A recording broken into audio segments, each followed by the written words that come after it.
नोटबंदी क्या जरूरत थी करने की इसको? नोटबंदी में तो गरीब लैंड में मरवा दिए, वो सड़कों में किसान मरवा दिए इसने 800। कौन से किसान मरवाए सड़कों? ये किसान पंजाब हरियाणा के और यूपी के। कितने किसान? 900 किसान मरे, 900। यूपी में कोई किसान नहीं मरा, सब किसान खुश हैं। मैं यूपी से ही बिलोंग करता हूँ, नोएडा से। और नोएडा आप आए के देखिए कि नोएडा क्या सिटी बनाई है। जेवर एयरपोर्ट, एक्सप्रेसवे और क्रिकेट स्टेडियम। वहाँ पे टीपू सुल्तान की पूजा हो रही है, देखा आपने कर्नाटका में। आप भी भाई साहब वही करोगे और आप अपने बच्चों को भी बताएंगे टीपू सुल्तान को पूछो, महाराणा प्रताप को मत पूछो, वीर शिवाजी को मत पूछो, झांसी की रानी लक्ष्मीबाई को मत पूछो, भगत सिंह को मत पूछो, टीपू सुल्तान को पूछो। रेलवे वही, सारा कुछ वही। पेंट कराने से रेलवे को कोई ना कोई, ये मोदी ने बना। सबसे ज्यादा तो विकास कांग्रेस ने करा। सबसे ज्यादा देश पे राज भी तो कांग्रेस नहीं करा है, तो काम तो वो उनको करना ही पड़ेगा। कपड़े भी हमारे हैं, हमने कांग्रेस के दिए हुए पहने हुए हैं। 2014 से पहले फॉरेनर्स हमारे पास आते थे, भैया जी लोन दे दो, आप इतना फल फूल रहे हो।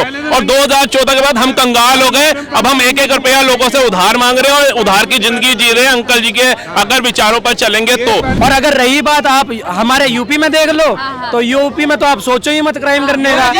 योगी जी तो भैया ऐसा बताते हैं ना, वो कहते हैं ना बुलडोजर नीचे से भी ऊपर से भी चारों माई से दे देते हैं। बेरोजगारी बढ़ी है, रोजगार है नहीं, लोगों को चाहिए घर बैठे रोजगार। घर बैठे है तो 10-12 हजार रुपए दे दो, वो तो है रोजगार। बाहर निकल के अगर रोजगारी करेंगे तो वो रोजगारी तो हो गई खत्म। बेरोजगार कैसे है? इन्हें चाहिए घर बैठे बैठे पैसा, बिना मेहनत का चाहिए। लेकिन जो इंटरनेशनल पोजीशन आज इंडिया की है, वो एक ही वजह से है, जो हमारे प्रधानमंत्री मोदी जी ने करा है। यूक्रेन और रशिया की लड़ाई में एक ही प्लेन था जो जाकर हमारे सहपाठियों को वापस ले पाया, स्टूडेंट्स को ला पाया। वो सब क्यों है? क्योंकि मोदी जी है।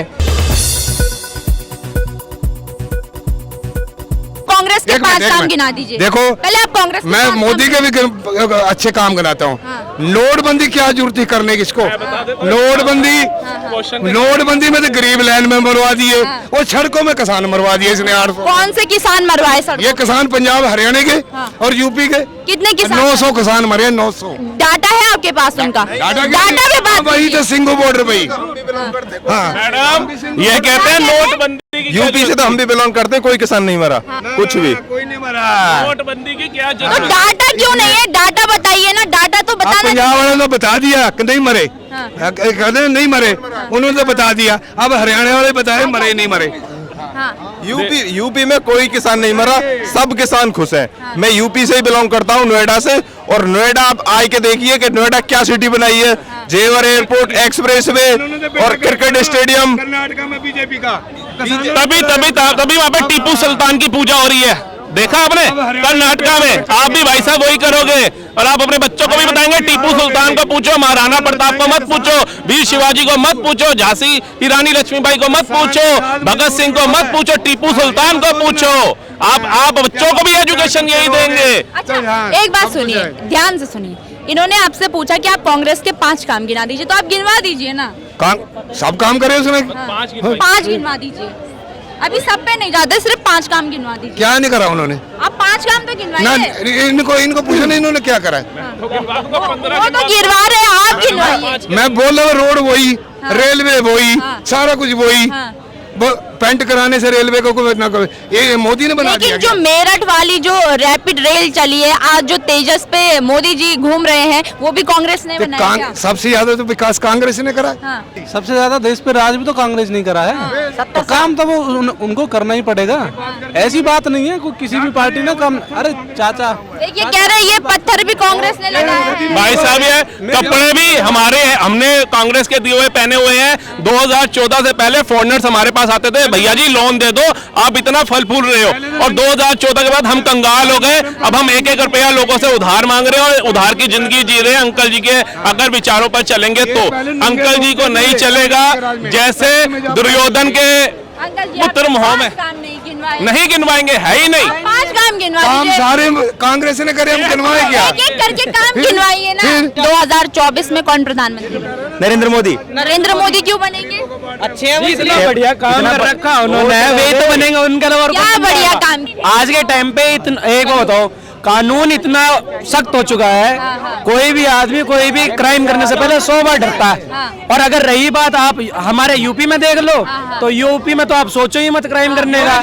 योगी जी तो भैया ऐसा बताते हैं ना, वो कहते हैं ना बुलडोजर, बुलडोजर नीचे से भी ऊपर से भी चारों माई से दे देते हैं बुलडोजर। अच्छा, ऐसा चलता है। अच्छा, आप लोग युवा हैं, राहुल गांधी जी कहते हैं कि बीजेपी ने युवाओं से रोजगार छीन लिया।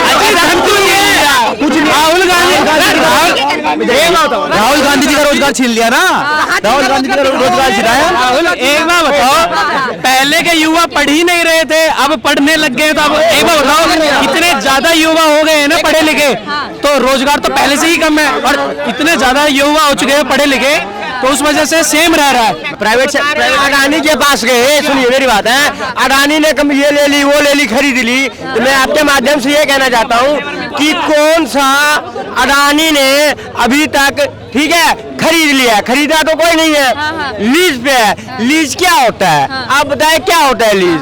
लीज ये होता है कि इतने साल के लिए एक एग्रीमेंट होते हैं, कितने साल के लिए हम इसको चलाएंगे और आपको इतना बेनिफिट हम देंगे, जो बेनिफिट आपको हो रहा है उसका डबल देंगे। लेकिन ये है ना, हाँ, लेकिन राहुल गांधी जी और प्रियंका गांधी जी आजकल हर चुनावी रैली में ये बात बोलते हैं कि अडानी जी की जेब भरी जा रही है, और मोदी जी की गारंटी मतलब अडानी जी की गारंटी, और ये मोदी सरकार नहीं है, ये अडानी की सरकार है। एक मिनट सुनो, हाँ। मोदी जी को क्या अडानी ने बनाया है या अंबानी ने बनाया था? ये जब 2014 में जीते थे तो यही के जो आम जनता है उन्होंने बनाया ना, उन्हीं के दम पे बने ना, अब फिर उन्हीं के दम पे बनेंगे, ठीक है? तो मोदी सरकार जय श्री राम। आज का युवा अगर पढ़ाई लिखाई कर रहा है, आगे ऊंची बुलंदियों पे जा रहा है, तो उसमें मोदी सरकार की गलती है ना, ये बेरोजगार है। राहुल गांधी के अकॉर्डिंग ये बेरोजगार है, अगर युवा पढ़ रहा है तो वो बेरोजगार है, तो ये तो गलत बात है ना। प्राइवेट सेक्टर में भी तो जा रहा है, ये थोड़ी ना एक होता है, प्राइवेट सेक्टर में ज्यादा कमाई है प्राइवेट सेक्टर में, इसलिए युवा प्राइवेट सेक्टर में ज्यादा जाना था।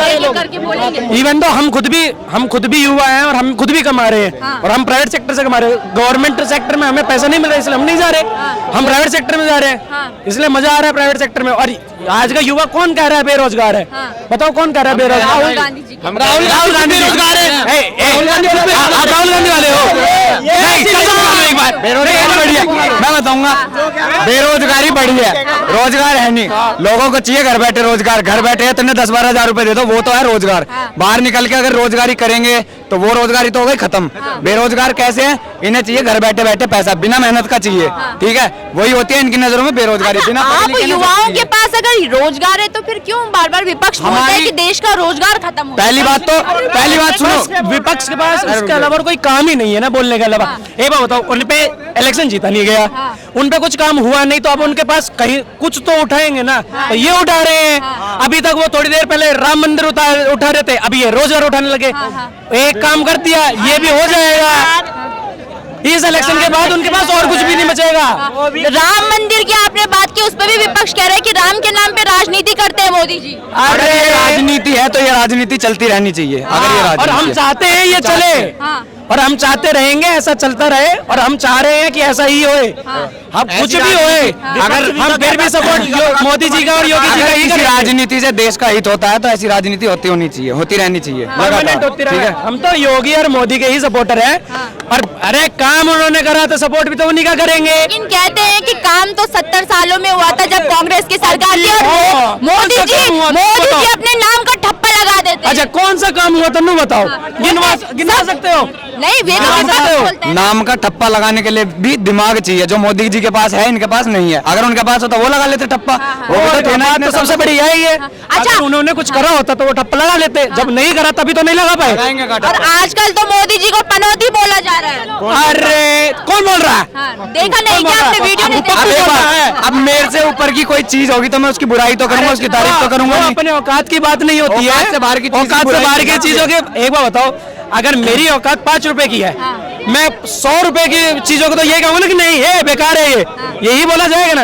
अब औकात 5 रुपए की तो 5 रुपए की चीज से कह सकते ना। आप एक बात बताओ, देखो सुनो, मेरी बात होएगा, जय श्री राम। क्या कहते हैं? बेरोजगारी का एक जो इशू है वो कभी खत्म नहीं हो सकता जब तक आप जनसंख्या कंट्रोल नहीं करेंगे।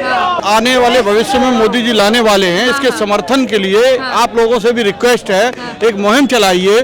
जब तक जनसंख्या कंट्रोल नहीं होगी तब तक कैसे पॉसिबल है कि आप सोच रहे हैं कि इतनी नौकरियां जनरेट हो जाएं? पॉसिबल नहीं है। जब आप 10 करोड़ बच्चे पैदा होंगे साल में और उसके बाद आप चाह रही हो कि 10 करोड़ नौकरियां भी हो जाएं, ये पॉसिबल नहीं है, दुनिया में कहीं होता नहीं है। पहले तो ये जो है इस तरीके का जो बिल आने वाला है भविष्य में, इसके लिए समर्थन जुटाइए और पूर्ण बहुमत से पास कराने के लिए लोगों से जनमत करिए, तभी ये रोजगार वाला इशू खत्म हो सकता है। जब तक आप जनसंख्या नियंत्रण नहीं लाएंगे पॉसिबल नहीं है, नहीं, कितनी भी सरकारें बदल दो, लेकिन ये पॉसिबल तभी हो सकता है जब जनसंख्या नियंत्रण बिल और समान नागरिक आचार संहिता दोनों लागू हों और पूरी जिम्मेवारी से गवर्नमेंट। जब लागू होने की बात आती है तो कई लोग इसके विपक्ष में भी चले जाते हैं। देखिए उनका जो एजेंडा है, चाहे कांग्रेस हो या बाकी लेफ्ट के लोग हों, इनका ये मानना है कि जनसंख्या नियंत्रण से मुसलमानों की आबादी कम हो जाएगी, उनको भी। जबकि इस समय जो योजना गवर्नमेंट की चली वो तो सबको मिल रही है ना। तो समान नागरिक संहिता होनी चाहिए, एक संविधान, एक विधान, एक कानून पूरे देश में लागू होना चाहिए। अभी आपने देखा होगा जब कुछ टाइम पहले यूसीसी की बात छिड़ी थी तो फिर लोगों को गुमराह करने की कोशिश की जा रही थी कि कहीं ना कहीं ये कुछ लोगों के लिए खतरा है, आदिवासियों के लिए खतरा है, इससे संविधान खतरे में आ जाएगी। तरह तरह की बातें उस टाइम पे की गई थी। यही तो चीज है ना, लोगों को मुख्य धारा से जुड़ना नहीं देना चाह रही कांग्रेस, लेफ्ट जैसे संगठन, ये पार्टियां जो हैं जो जनता को जागरूक नहीं होने देना चाह रही, वो ये कहती हैं, समर्थन करेंगे। उनका मानना ये है कि इस तरीके का समान नागरिक संहिता और जनसंख्या नियंत्रण आने से डिसबैलेंस हो जाएगा और बीजेपी और मजबूत हो जाएगी। जबकि ये तो एक फंडामेंटल राइट है, जब तक ये नहीं करोगे तब तक सुधार होगा नहीं। आप कितनी नौकरियां दे लेंगे? मोदी कहाँ से लाए नौकरी, या पिछली सरकारें कहाँ से लाए? आप चेंज करते रहो सरकारें, कोई दूसरा आएगा वो भी नहीं जनरेट कर पाएगा। उन्होंने तो बेटर करने की कोशिश की, लेकिन जब तक आबादी कम नहीं होगी, जब तक एक नियम से सब चले।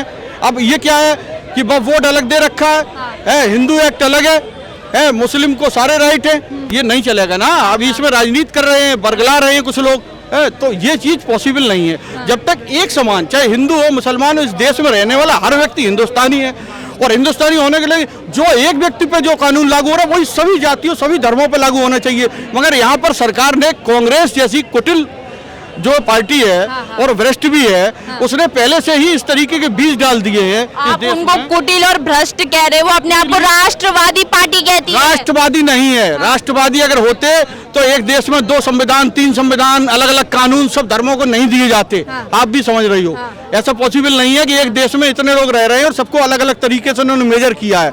ये उनके कुछ चाटुकार लोगों ने समझा के अलग अलग अमेंडमेंट किए संसद में, उसमें मुसलमानों को अलग राइट दे दिए, हिंदुओं को कम राइट दे रहे हो। इस देश का मूल निवासी और सबसे ज्यादा अधिकार अगर किसी पूरे दुनिया में एक ही तो देश है ना, उसमें हमारा राइट है ना। तो ये कहाँ से पावर ये ज्यादा लिए बैठे इस देश में, जमीनें ये ज्यादा लिए बैठे, वक्फ बोर्ड इनके पास है।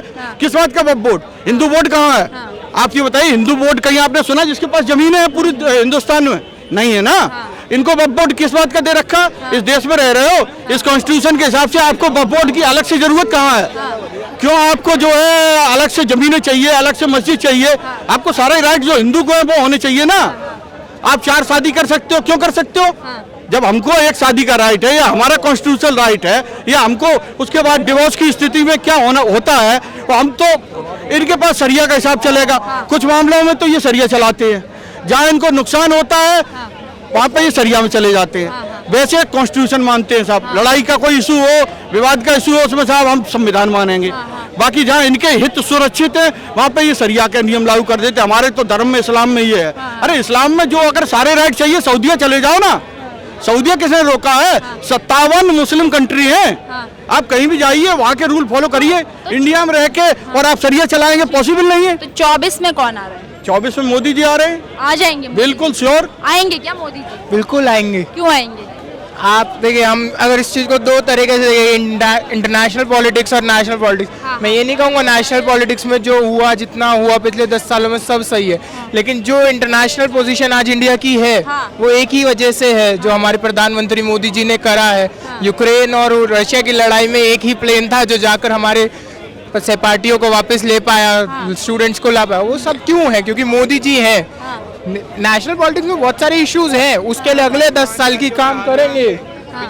उसके लिए अगले 10 साल दिसंबर को पता चल जाएगा। वो पता लग जाएगा कौन जीतेगा, लेकिन अगला जो आएगा कार्यकाल मोदी जी का, वो मेरे को लगता है ऐसा कि नेशनल पॉलिटिक्स पे ही ध्यान होगा, क्योंकि अब इंटरनेशनल इंडिया की ग्रोथ जो है वो बहुत स्ट्रांग है, पोजीशन जो है बहुत स्ट्रांग है।